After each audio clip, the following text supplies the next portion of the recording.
let's look a little bit more and so that we can gain some knowledge here. We've already gained a lot of knowledge of why these stages undermine each other. And they do it this way. Life makes a survival instinct. Every being has this survival instinct. You know, some people are begging for food in the streets. They have a miserable life. But they will do anything they can. They will eat out of garbage cans to survive. Animals, plants, everything will step on each other, fight with each other just to survive. That's number one tool life uses to keep you here. The second tool that it uses to keep you is that it creates drama, which creates karma. If you make wrong decisions in this crisis of drama, or, it makes karmic repercussions. You come to physical life to solve karma, physical karma. So now, gosh, you don't know which way to turn. What do? I'll ask my higher self. Higher self is your soul level. It's the place of death, is its remain. Do you really think it's going to give you good advice to make life on earth easier for you? No. There are New Agers out there that I've met that they won't sit down without asking higher self. They won't choose a food to eat without asking higher self. And they do divination. Higher self will guide me. And when I look at their life, it's failing. It's miserable. They're almost bankrupt. They don't have a place to live.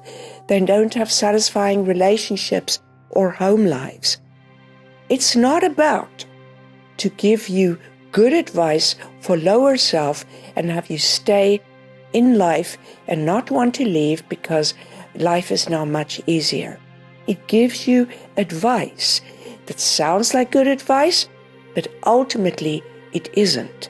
So it creates more hardship. And this is the undermining that higher self does. Now, highest self controls through guilt. And highest self says, you're a sinner, you were born in sin, come here, it's the rightful place for good people. Are you a good people?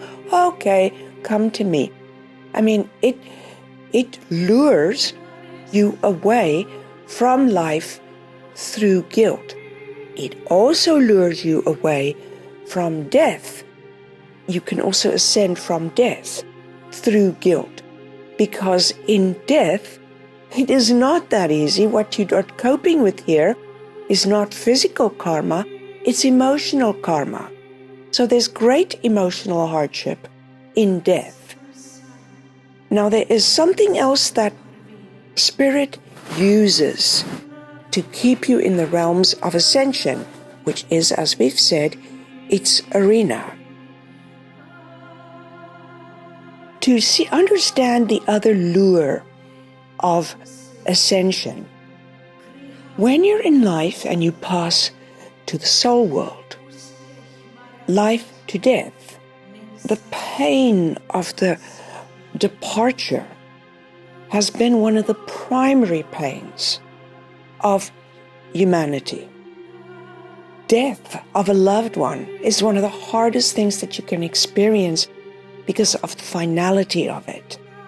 Your own death, to have to say goodbye to things you love, to all these attachments, extremely painful realization, for instance, for people that are terminally ill. But after you die and you go to the soul world, are you free of death? No. If you still believe in death and you're a mortal that has gone to the soul world, you are still going to need to come back to life in rebirth to finish dealing with all the karma you made. Karma are insights waiting to be gained. It's not a punitive, punishing thing. It is an insight calling you, come here and get me. So you are still going to leave the ones you love in the soul world. Maybe you're reunited with your parents or a brother or so on. And now all of a sudden you have to die again, because from, let's say you're in the soul world, from that perspective, to rebirth is death. From that perspective, life is the soul world. And from that perspective, when you sleep in the dream world, you dream into the life world. See, when we're in life and we dream into the death world. In other words, the place we go in our dreams, but the soul is attached to a cord to the body, is the same place you go when you die, but then the cord severs. It's called the silver cord, then it severs. So, in other words, Ascension is saying, come here to escape death, because the impetus of life is to escape death. The impetus of death is to escape death. And so they go to the next level, but death is always there. Because in the world of Ascension, if you do not, say after 1,000 years, it's a very timeless place, but after 1,000 years of life, the equivalent, or 100, if you do not abide by the bland living of walking around in white robes, not laughing too loudly, not crying too loudly, stifling the senses, stifling the emotions, if you feel the pain of that stagnation so deeply that you breach their conditioned living, then they kick you out of the Ascension world, death.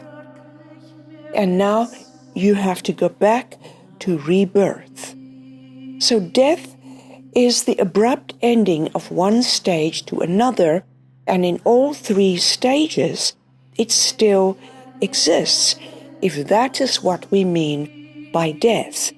If we mean by death the travel into the soul world, okay, well, that's technically not death. Death is the abrupt having to leave a stage, and it's still there. So it's still in Ascension, it's still in death, it's still in life. It could just prolong itself. For instance, in Ascension, it prolongs itself. So this dysfunction of their advertising slogans undermining, because if you ask, okay, you don't go to higher self, you know it's going to give you wrong advice, so you go to highest self, which is Ascension. Is the spirit world of Ascension going to give you better advice? Absolutely not. It's going to give you things that produce guilt, so that you want to be holy, so you find a way to Ascension. So the key is, how do we restore the proper functioning of the stages so life, death, and Ascension aren't so incredibly dysfunctional? Now, beloved ones, dysfunction, I wrote a little piece recently for you that possibly was posted either on the newsletter or the blog of what dysfunction is. Because dysfunction simply is the shadow that defines the light.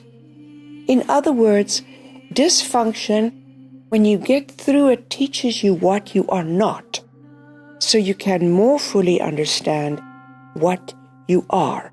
So it's not that we condemn dysfunction, it's just that we want to grow beyond it.